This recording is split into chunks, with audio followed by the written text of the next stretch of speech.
afternoon, friends.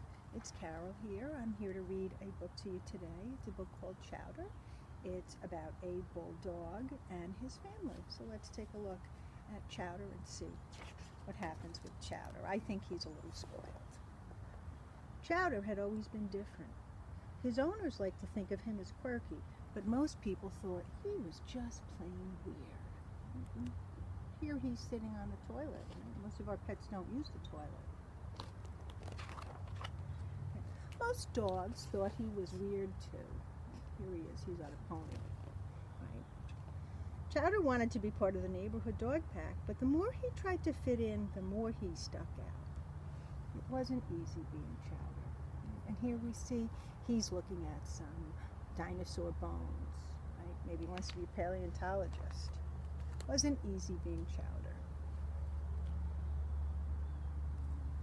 Chowder's only real friends were his owners, Madge and Bernie Wubbington.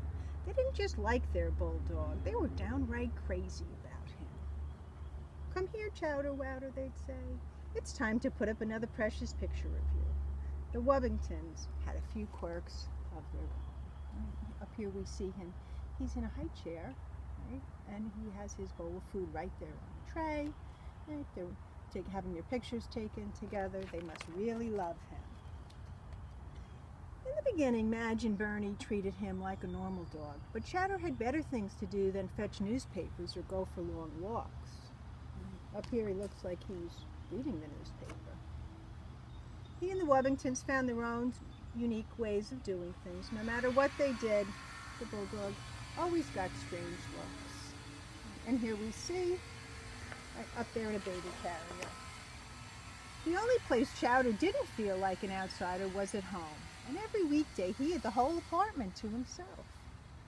Right? Madge and Bernie bought tons of dog toys to keep him company.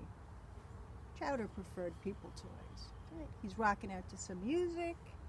Looks like he's surfing online. He spent sunny days on the balcony with his favorite toy of all, Bernie's far-out stellar-scope. One afternoon, while Chowder was observing another rush hour traffic jam, a brand new billboard caught his eye. Right? He's using the telescope to look around the neighborhood. Right? "When it's time to rustle up some grub, come see the crazy critters at our new petting zoo, Food Ranch. Next exit." So that's what he saw from the telescope. All the neighborhood dogs had said Chowder belonged in a zoo, and he wondered if they were right. He couldn't wait to meet the petting zoo animals, but a week later the Wubbingtons still hadn't gone grocery shopping.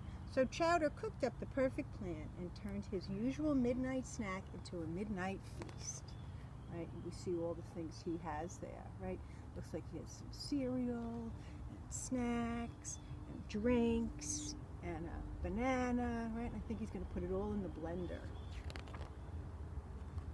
The Wubbingtons had to go to Food Ranch, and they pulled into the parking lot, and as soon as the car door opened, Chowder scrambled over Madge's lap and headed straight for the critter corral.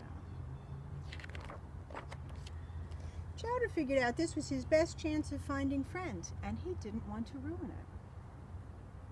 He was just about to introduce himself when a red kickball rolled over to him. All he had to do was bump the ball under the fence, and he knew they would invite him to play. But Chowder had never kicked a ball before. With the first clumsy swing of his paw, he launched the ball over the animals and into a tree. He had heard it bounce between the branches, and after one final bong, it was silent. The ball was stuck. They were still looking up at the tree when the Wubbingtons appeared. "Get along, little doggy," Bernie said as he scooped up his bulldog. "It's time to rustle up some grub." Before Chowder could even apologize for losing the ball, he was rolling away from the petting zoo. Chowder was not happy. Since he took up all of the shopping cart space, the Wubbingtons parked their pooch in the one place they knew he'd stay put. But not even dog food could keep Chowder's mind from the petting zoo. Right? Just look at all the different brands on this page. Chowder was feeling sorry for himself when his belly began to gurgle and groan. His midnight feast was telling him he needed to find a toilet, so he headed upstairs to the restroom. While washing up, Chowder had a wild idea. He squeezed into the restroom window, and just as he hoped, he could see the kickball in a nearby tray.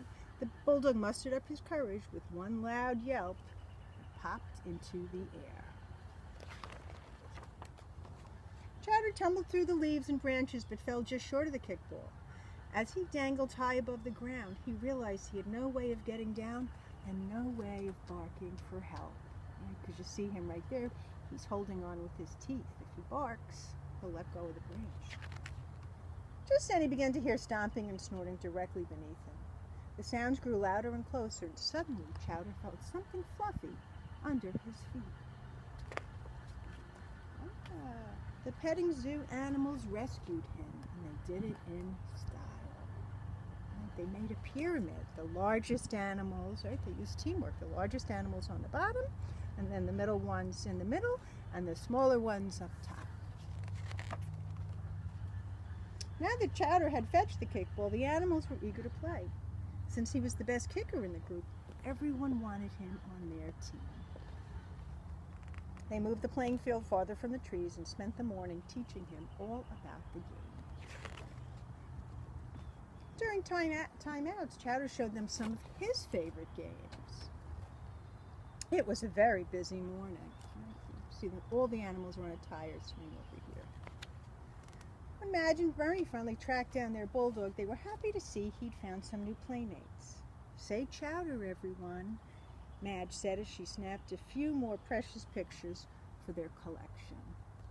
And we see, here they are, they're driving together. They're playing in a cart, the pony is pushing them, and here we see Chowder modeling some lamb hair. Sweet. From then on, whenever the Wubbingtons went grocery shopping, they always dropped Chowder off at the Critter Corral. And even when Chowder couldn't make it to the petting zoo, he and his friends still found ways of being together. I think he's using Bernie's telescope to look over to the Critter Corral at the food ranch, right? And they're looking back at him.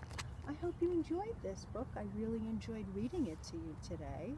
Have yourself a lovely day. Enjoy the outside. Bye-bye.